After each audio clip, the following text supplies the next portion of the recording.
For weeks now, one word resonated in the polity, and that word is Ruga, the name federal government put forth for its planned settlement for herders. The initiative was vehemently rejected by those from the southern and middle belt regions. The opposition was so strong that the federal government had to suspend the project, stating that it was not consistent with its national livestock transformation plan. Different reactions have been trailing the suspension of the project. In the south, Afenifere and Pandef want an outright cancellation of the project. In the north, a coalition of northern groups issued a 30-day ultimatum to the presidency for the implementation of the Ruga project. Joining me is public affairs analyst Olukayode Salako. Thank you for joining us on TVC Breakfast. Yeah, it's a pleasure to be here. Now, when the government introduced the Ruga settlement policy plan or initiative, so it was vehemently rejected. And then the government suspended it. Yet we're still seeing criticisms about the suspension. What really is the issue? Yes, thank you very much. It is about the fact that Nigerians are not yet clear. The federal government hasn't come out to explain to Nigerians in clear terms what Ruga is going to be and how it is going to be implemented and the benefits. But it comes to say that state governments who were willing can cede their lands, part of their lands, which some have said is the size of a local government, to the herders who are ready to have livestock. And it's not just about herders, but also those who are into livestock farming. Yes. Some state governments might not see anything wrong in bringing Ruga to their states for establishment. But the people, the owners, the natural owners of this land, the problem they have with Ruga, from my own personal findings, is that Nigerians are afraid of accommodating the people that this Ruga is all about. And the story of Ruga is like the story of that boy, that stubborn boy, very dangerous and deadly boy, that you hear about, that has been giving his parents problem, attacking family members, killing people in the neighborhood, and all of that. The parents are tired of him, and now they are looking for where to go and live. If they want to bring that type of a child to come and live with you, the first thing you will ask yourself is, if this child is attacking his parents in their home, if I have to bring this child to my own house to come and live with me, will he not be attacking me too? Will he not be attacking my children too? Will my children be safe? Will I have peace with this child? That is the problem of Ruga. The problem of Ruga is about the fear that Nigerians have about bringing the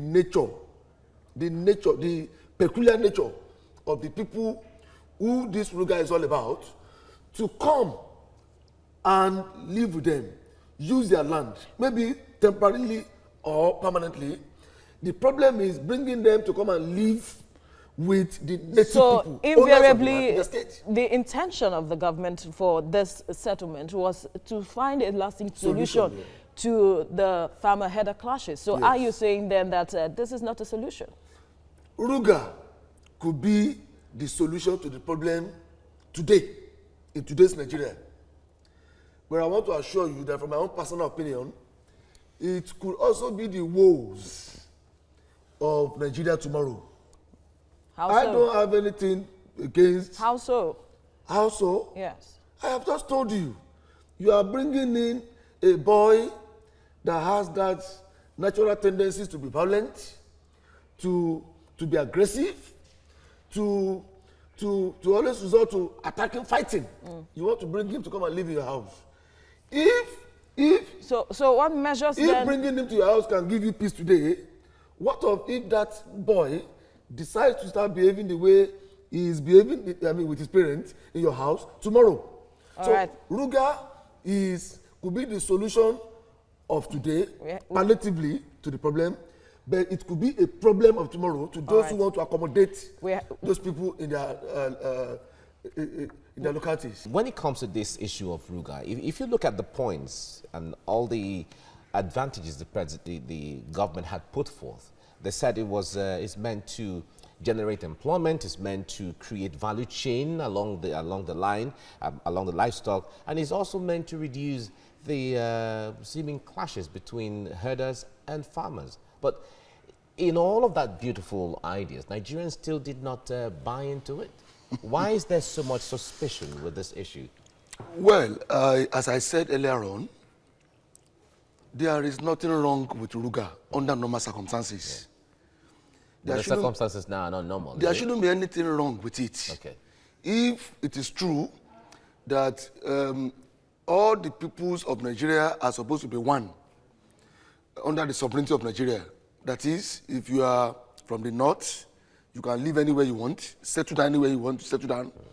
If you are from the south, you can decide to go to any part of the north to settle down.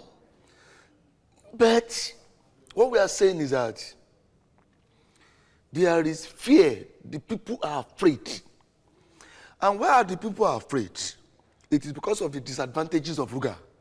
You have just enumerated the advantages from the government side. Of course, there is nothing that has an advantage that doesn't have a disadvantage. What do you think are the disadvantages? The disadvantage of Ruga is the fact that the nature, the natural nature, the peculiar nature of these people that are in charge of these cattle, these so-called Fulani herdsmen. But it's not only Fulani people that rear cows. Yes, you see, the popular belief out there is that anything that has to do with cattle business, cattle herding business, is about the Fulanis. Will you tag that? Will you tag that as ignorance on the part of Nigerians? Because traditionally, it is their main vocation. Historically, that is who they are. That is what they do. So when you now say you want to use Ruga to come and settle them down statutorily in the 36 states, so the impression now is that if these people have been touted to be part of the big security challenges that the country is facing now, going about attacking farmers, kidnapping people from their farms, from their journeys, and all of that. If you now want to statutorily establish them, are you not going to be establishing problems very close to the natural places of people, native places of people? That is the fear. Right. And if by now, if today, or historically, there has not been peace in the north, I grew up to know that the northern part of Nigeria has never been peaceful. There has always been peace in the north, apart from select, cases here and there. It's maybe a pocket of peace, but largely, traditionally, the northern part of Nigeria has not been peaceful. There has always been peace in the north. Well, anyway, that's my own impression. It's all right. And if there is peace in the north, we will know, I should know. But what I'm saying is this: if you now want to bring those tendencies that have always been given the north, that appellation of a place that is not peaceful, you now want to bring it, you now want to come and establish it in the name of Ruga, close to the people of other regions. There is no way they won't be afraid. All right. How should this issue be approached in the first place for it to go down well with Nigerians? The federal government should settle these Fulani herders in their natural places. The north is big enough. The north has lands. You see, the northerners plant tomatoes and onions in their places and move them to the south here to sell, to feed other parts of the country.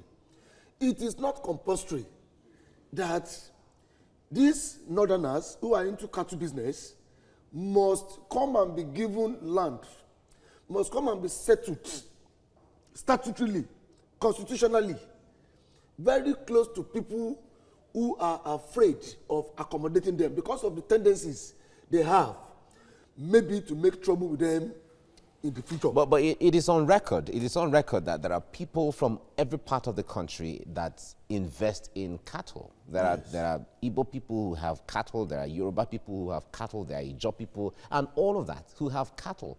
So if you target to a certain region or target to a certain ethnic group, would that be fair to Nigerians? Well, if that is the case, then why? Because the point there is that if I am from Bayelsa State, for instance, or I'm from Enugu State, for instance, and I have cattle, should I, and I have someone who I feel know how to rear cattle, and I bring the person from Sokoto State, would you say I shouldn't establish my cattle in Enugu or Bayelsa? You cannot be a cattle rearer from the southeast and be a problem to your own place, to your own people. I cannot be a cattle rearer from Yoruba place and be operating in my native place and be a problem to them. The fact of let's call a spade. The fact of the matter is the kind of future danger bringing Ruga, those Ruga establishments are likely going to bring. For example, if you are settling these headers in the name of Ruga today, those Ruga settlements could grow into villages, towns, and cities tomorrow. And when they grow into cities, then the tendency is for them to start demanding for political rights, for certain governing rights. They also want to feel, okay, we own this place, it's our place, and we also want to have our own king. We also want to have our own local government chairman, local government authority, blah, blah, blah, blah, blah. But the Constitution allows that, isn't it? But that is it. Just like we have the Ezendigbo in Lagos, and we have all of those. There is nothing wrong with that. Okay. But we are talking about the nature. All right. The nature of these people that we call, cattle headers. All right. Don't let me target Fulani now. Yes, because cattle headers. Okay. The nature. They have this nature to be violent. They have this nature to be temperamental. To be white, let's and to even attack. Let's leave it here now. That is where the fear of the people is.